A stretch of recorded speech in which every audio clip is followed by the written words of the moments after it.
Welcome back to the Toffee Blues, your source for all things Everton. I'm Ollie Hayes, and today I'm bringing you the extra time for Spurs 4, Everton nil.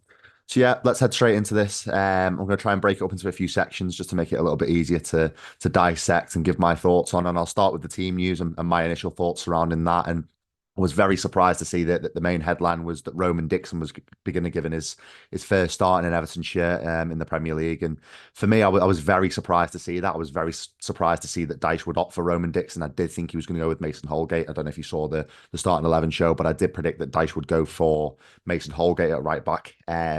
So I was a little bit shocked to see Dixon come in. And first of all, I want to say I'll hold my hands up. I was very worried about him going into the game, but I'll hold my hands up. He was probably our best player on the pitch. I thought he had a fantastic game, and he really did himself proud, the young 19-year-old. But I was very surprised to see that Dyche opted to go with him at right back. I felt like it was maybe hanging him out to dry a little bit. Spurs do have a very, very good attacking line. So for me personally, I didn't think it was Dyche trying to hang the young kid out to dry and maybe appease some of the fan base that have been calling for Roman Dixon to start in recent weeks, obviously with the ongoing right back crisis. But no, as I said earlier, he did very well. He did really, really well and did himself proud. So, hopefully if we can, keep him in the team and keep a bit of consistency and he can put those level of performances in, I would hope that the right back situation is more or less solved there. But it's a good start and a very good debut for the young lad. But yeah, as I said before, the team news was it was mostly expected. I think we know we're light in terms of injuries. I think we're massively missing Jared Branthwaite in terms of how we defend set pieces, but also counter attacking play. But yeah, for me, I think that the team was pretty much as expected. As we know, Dyche doesn't like to throw new signings in straight away. He wants to bed them in. So it was almost expected that Lindstrom and Dye or Jake O'Brien weren't going to feature. So I think that's a little bit disappointing, but we knew it was going to happen. But I'll start with the first half. We didn't start well, did we? We started awful. I think it was late 80, low 90% possession for Spurs in the first 15 minutes. And that opening 15, 20 minutes, I just never think we looked like challenging. We didn't really get out of first gear at all. We didn't put a press on. We didn't, counter attack. I think the one chance we had that springs to mind was Jack Harrison at the back post, and he scarred that and put that pretty well wide. But apart from that, I don't think we really had a chance in that first half. And the first goal, every credit to Basuma. It was a great finish off the underside of the bar. And at that point, I'm thinking, okay, we're 1-0 down. We rarely come back from situations like this, especially away at Big Six teams. We very rarely come back and get anything. So at that point, you are fearing the worst. But as I said earlier, great finish by Basuma. There's nothing really Jordan Pickford could do. Kulusevski twisting and turning in the box and laying it back to Basuma, who finished well. So I think for that one, I was kind of like, there's nothing really you can do with a finish like that. It was very difficult to not concede in that situation. But the second one is very different. Jordan Pickford, I'd say a loose back pass and a Jordan Pickford, a heavy touch, and Heung-min Son was onto him like a flash. And anyone in the build up to the game who was saying Heung-min Son's lost that yard of pace and he's not quick anymore was definitely lying, because he was onto that in a flash. And before you know it, we're 2-0 down. And at that point, I think I was very worried in the sense that it's definitely game over then. We don't come back from those. So that was, for me, definitely game over at that point. But yeah, I think Pickford, obviously it's a disappointing mistake. We know he has got a couple of them in him, but also for me, I think if there's one person in the team that has a little bit of credit in the bank to make a mistake, it is Jordan Pickford. There's so many times that he's saved us in recent seasons. So that one, I think Pickford himself will hold his hands up and say he made a mistake, but us as Evertonians, we can't be too quick to get on his back, because he has been so fantastic for us in recent years, and he's been really good, a really good servant to us. So I think it's just one of those freak mistakes, and hopefully he can put that behind him going into Doncaster and into next weekend as well. But yeah, at half time, I'm thinking the game's done here, that the game is over, and I'm really conscious. I don't want to sound too negative, and it's because we are only 2 games into the season. I really don't want to get my head down too much and be too negative. But for me, as soon as that second goal went in, it was game over. The game was done. And at half time, you're thinking, it's just a training match this for Spurs now. They can knock the ball around. They can bring on subs if they want to. They can alter their system and try things. And Everton are pretty much there to be the training match and be the friendly that they wanted. And that's what it felt like to me. It felt like a pre-season friendly.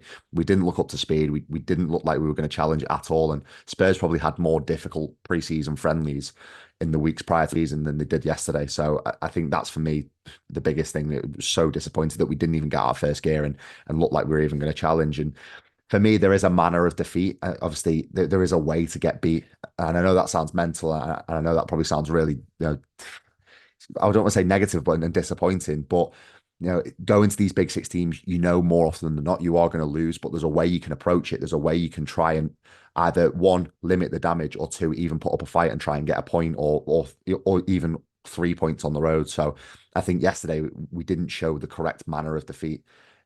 We just rolled over and took our punishment, and that was really disappointing to see, in my opinion. And going into that second half, we didn't really come out with any desire with anything going forward. It was just same old, same old, same again. And the third goal was too easy. Romero with a pretty much free header in the box, and at that point it's 3-0, and game's definitely done then. And the fourth one is even more silly, that the way we conceded that. Mickey van der Ven running from his own 18-yard box to our 18-yard box, putting it on a plate for Heung-min Son, who slotted for the fourth, and the defending was really disappointing there. And the bottom line is we were very poor in all aspects of the games. There was no real standout for me, obviously, apart from Roman Dixon and maybe Tim Irabunim. I think he had an okay game. I think you can kind of cut him a little bit of slack because he is young. He's still, relatively inexperienced in comparison to the rest of the team. So I think you can cut him a little bit of slack and maybe say, okay, you had a decent game, but you weren't up to your top standards, and we want to see more from you. But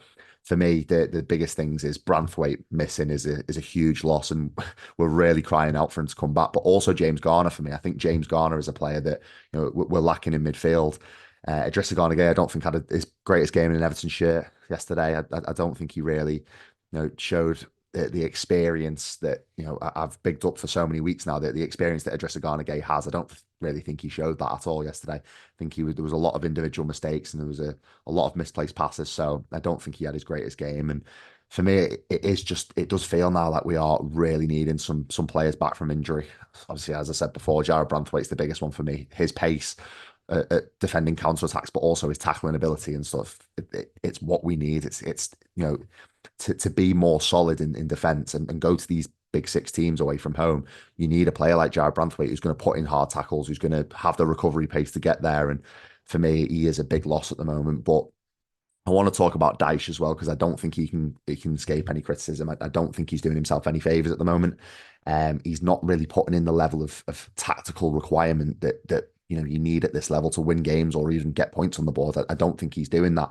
He's not lining up the team in a correct manner. And obviously, I think last season, towards the back end of the season, myself, obviously, I doubted him after the Chelsea 6-0 defeat. But from then onwards, he seemed to turn the corner and maybe, get rid of that stubbornness and maybe swallow his pride a little bit and try and make some changes. It does feel to me like he's reverted to type, because again, it's the stubbornness for me.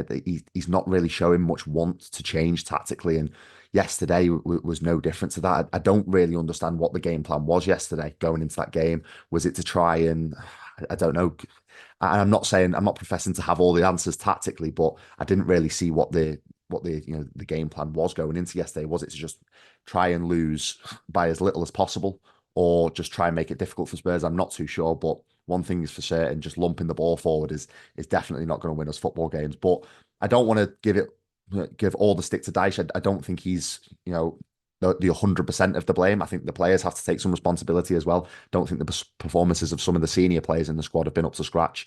But as I said before, the manager does need to maybe try and change something in the next week or so, just to try and get a result next weekend against Bournemouth at home. Because again, that is looking like a massive game on paper and a must-win game. And we're only 3 games into the season now, so there is a big week ahead. But I want to know your thoughts on yesterday, on Dyche. What are you thinking?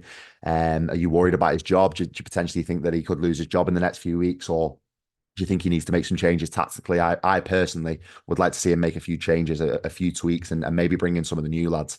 Iliman and Jai, for example. I think he looked a little bit punchy when he came on yesterday, but also Jesper Lindstrom. I'd like to see him in the team. And I think obviously we will probably see them on Tuesday night against Doncaster. But whether they can put in a good performance and then go to the Bournemouth game, that's a different story. But let me know your thoughts on that. Let me know your thoughts on the defeat at Spurs, and if you think we have any chance against Doncaster or Bournemouth in this massive week in the context of our season. But that is all from me today. Make sure you like, comment, and subscribe. Let me know your thoughts in the comments, and I'll speak to you soon.